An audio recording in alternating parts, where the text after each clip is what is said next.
जय हिंद दोस्तों, आपका आपके YouTube channel A to Z education में स्वागत है। दोस्तों, आज के वीडियो में हम लोग 12वीं क्लास की साइकोलॉजी यानी कि मनोविज्ञान से संबंधित कुछ सब्जेक्टिव प्रश्नों का उत्तर देखेंगे और उसे बेहतर तरीके से समझने का प्रयास करेंगे ताकि आपके एग्ज़ाम में इससे सहायता हो सके। दोस्तों, शुरू करने से पहले अगर अभी तक आपने अपने YouTube चैनल को सब्सक्राइब नहीं किया है तो जल्दी से सब्सक्राइब कर ले, साथ में लगे बेल आइकन को भी दबा दें ताकि इसी प्रकार से वीडियो का नोटिफिकेशन आपको मिलते रहे। तो चलिए दोस्तों शुरू करते हैं। प्रश्न देखते हैं। दोस्तों, प्रश्न कर रहा है व्यक्तिक तथा समूह बुद्धि परीक्षण में क्या अंतर है। अंतर पूछ रहा है तो देखते हैं।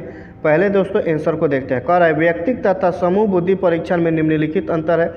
पहला अंतर यहाँ से हम लोग देख रहे हैं। कह रहा है व्यक्तिक बुद्धि परीक्षण वह परीक्षण होता है जिसके द्वारा एक समय में ही व्यक्ति का बुद्धि परीक्षण किया जाता है। क्या किया जाता है? बुद्धि परीक्षण किया जाता है।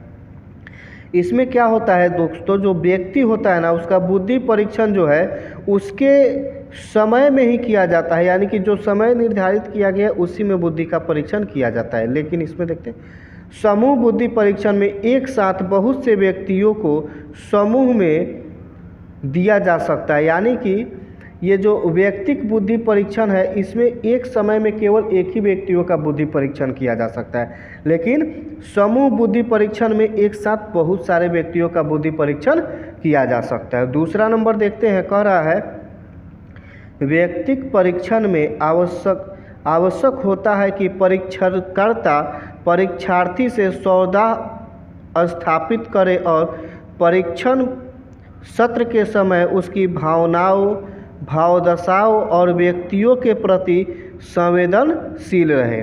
उसके बाद कह रहा है समूह परीक्षण में परीक्षणकर्ता को परीक्षार्थियों की निजी भावनाओं से परिचित होने का अवसर नहीं मिलता। क्यों नहीं मिलता है? क्योंकि आप जान सकते हैं कि समूह बुद्धि परीक्षण में बहुत सारे व्यक्ति होते हैं जिनसे कि उनके बारे में सबके बारे में जानना संभव नहीं है। लेकिन व्यक्ति बुद्धि परीक्षण में जो है एक ही व्यक्तियों का बुद्धि परीक्षण एक बार में किया जाता है तो उसके बारे में जानकारी उपलब्ध आसानी से हो जाती है।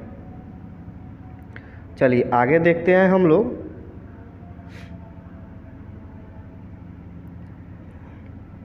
आगे दोस्तों कह रहा है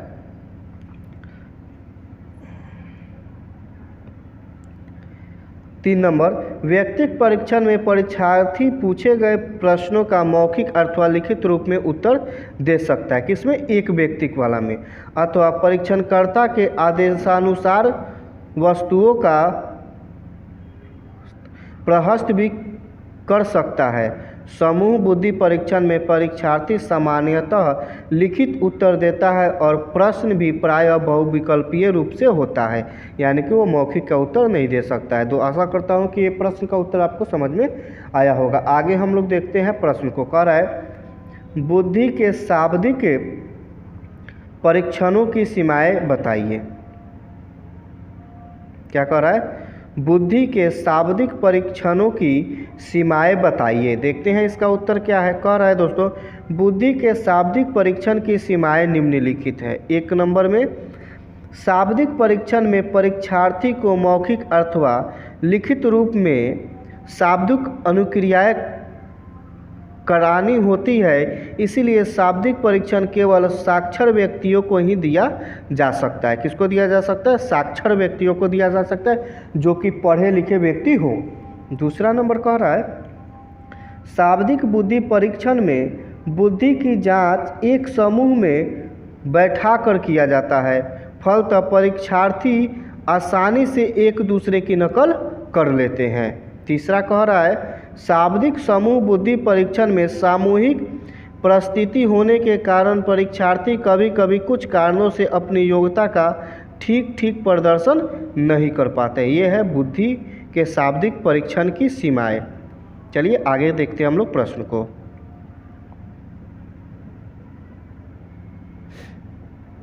आगे प्रश्न कह रहा है सृजनात्मकता क्या है, यह बुद्धि से कैसे भिन्न है। अथवा में एक और प्रश्न है। कह रहा है देख सकते हैं प्रश्न आप 2020 में पूछा हुआ था। कह रहा है किस प्रकार सृजनात्मकता बुद्धि से संबंधित है। इसमें क्या पूछ रहा है? किस प्रकार से भिन्न है और इसमें पूछ रहा है किस प्रकार से संबंधित है। तो चलिए इसको धीरे से हम लोग जानने का प्रयास करते हैं कि क्या है, इसका उत्तर क्या होना चाहिए। तो देखिए कह रहा है सृजनात्मकता तथा बुद्धि में सकारात्मक संबंध यानी कि पॉजिटिव संबंध होते हैं। प्रत्येक सृजनात्मकता कार्य के लिए ज्ञान प्राप्त करने के लिए तथा समस्या को समझने के लिए सूचनाओं को इकट्ठा करने तथा आवश्यकता पड़ने पर उसकी पुनः प्राप्ति करने के लिए न्यूनतम स्तर की योग्यता तथा क्षमता की आवश्यकता होती है। उदाहरण के लिए सृजनशील लेखकों को भाषा के उपयोग में दक्षता की आवश्यकता होती है।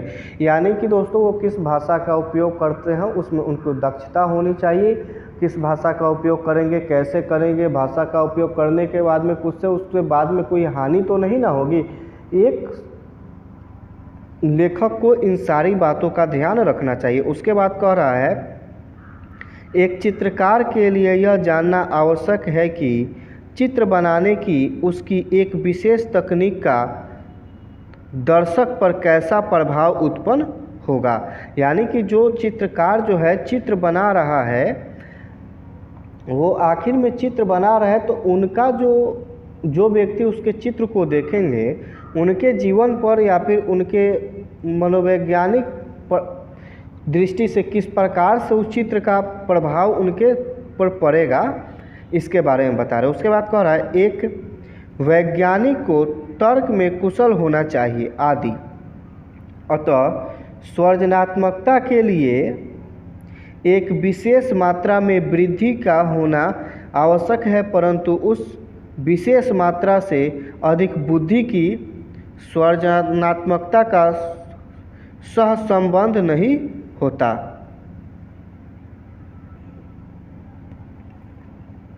आगे कह रहा है दोस्तों नहीं होता कि सृजनात्मकता के रूप में सम्मिश्रण होते हैं। कुछ व्यक्तियों में बौद्धिक गुण अधिक मात्रा में होता है और कुछ व्यक्तियों में सृजनात्मकता से संबंधित विशेषताएं अधिक मात्रा में होती है। दोस्तों आज के वीडियो में इतना ही। मिलते हैं किसी और भी वीडियो में इसी प्रकार से। वीडियो पसंद आई हो आप अपने YouTube channel A to Z education को सब्सक्राइब करें, साथ में बेल आइकन को भी दबा दें ताकि जब भी कोई वीडियो मैं अपलोड करूं उसका नोटिफिकेशन सबसे पहले आपके पास पहुंच जाए और आप उसका अधिक से अधिक लाभ उठा सकें। धन्यवाद।